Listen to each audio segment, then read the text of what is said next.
Thank you guys for all the love and support on yesterday's video. I'm very tempted to play World of Tanks more.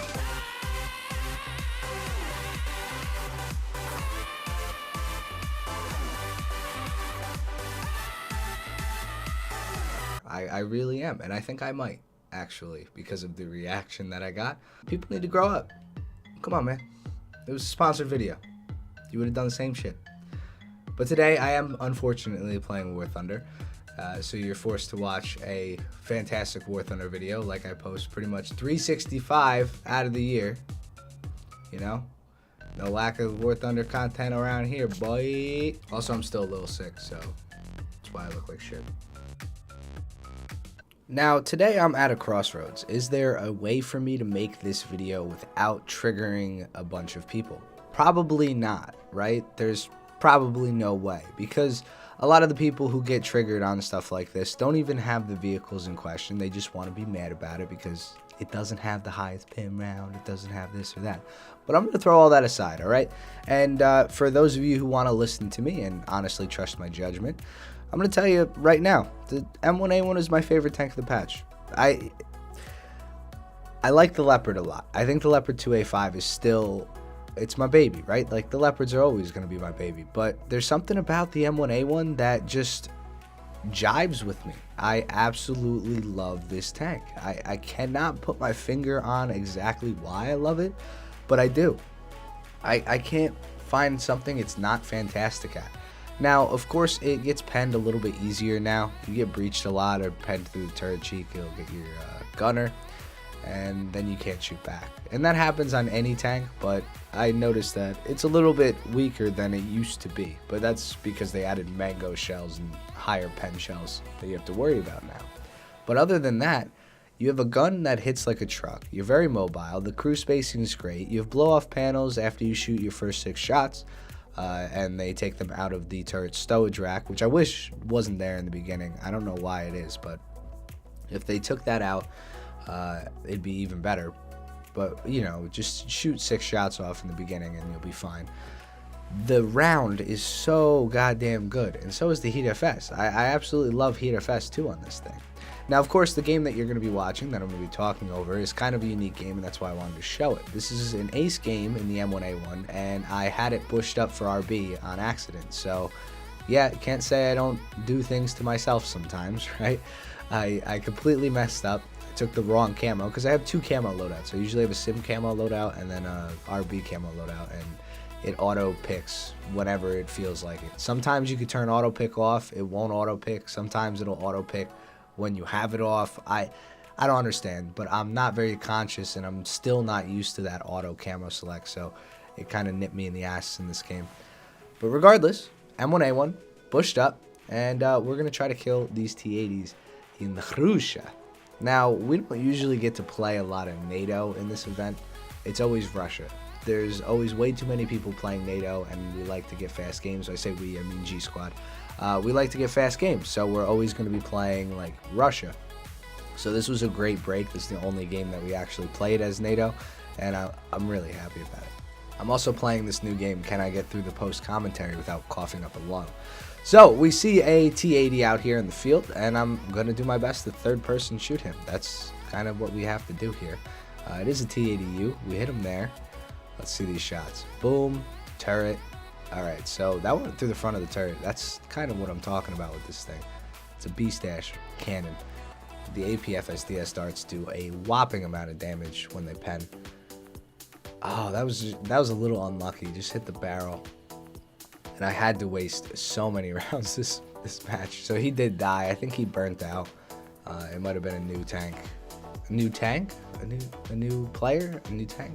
Also, I'm really sorry about this, but I did spawn camp a little bit in this video as well.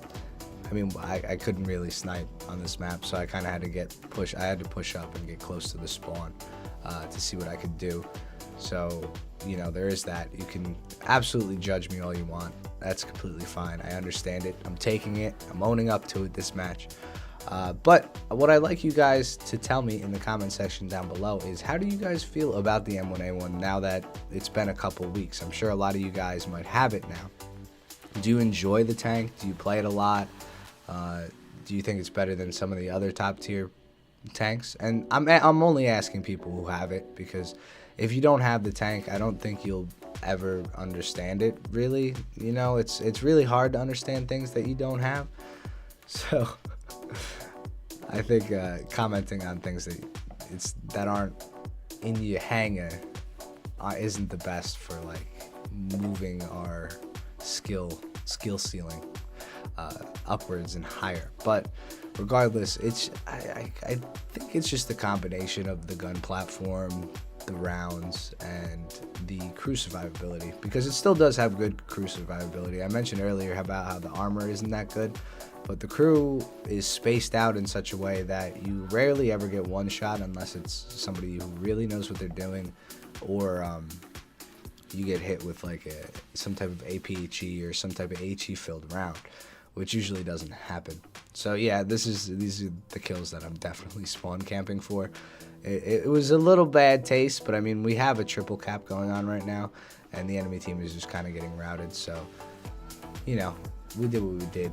Now, thankfully, I didn't kill that guy in one shot. He did have the opportunity to rebuttal shot me, and he did waste his rebuttal shot. So I don't feel super bad about it, because he kind of could have just watched over here and kept an eye on me.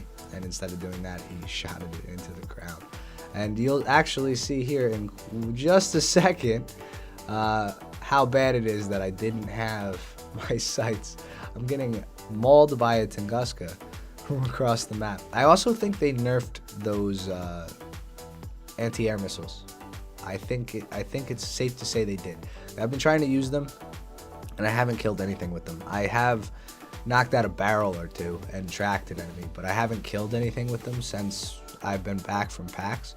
So I would assume that in that time period they did do a little nerf on that, which is great. That's 100% what it needed. I'm gonna have a Tunguska video in Sim coming out later on this week. I don't want to fill the entire queue with Sim videos, but I've been having a hard time enjoying RB recently. I don't know about you guys. It might just be a me thing, but it seems like RB is kind of the same old, same old. I'm trying to hit this guy with 50 cals and I just can't, and he's absolutely mauling me. I think it's good that I'm on a little bit of an angle and this far away, because he can barely pen. He could probably, if he aimed a little bit towards the back of my tank, he could probably set me on fire again, but, you know, I don't think he has AP belts, and the Tunguska is not very accurate at far range. It's good for shooting down planes, but it is not very good for hitting a target like a tank at like 1,500 meters. It just does not have a good grouping on the guns. They just go wherever. So he died. I'm still here repping, sitting outside of the spawn. And we're sitting here on 4-0 currently. Kurt did really well this game too. I believe he went 7-0 towards the end of it.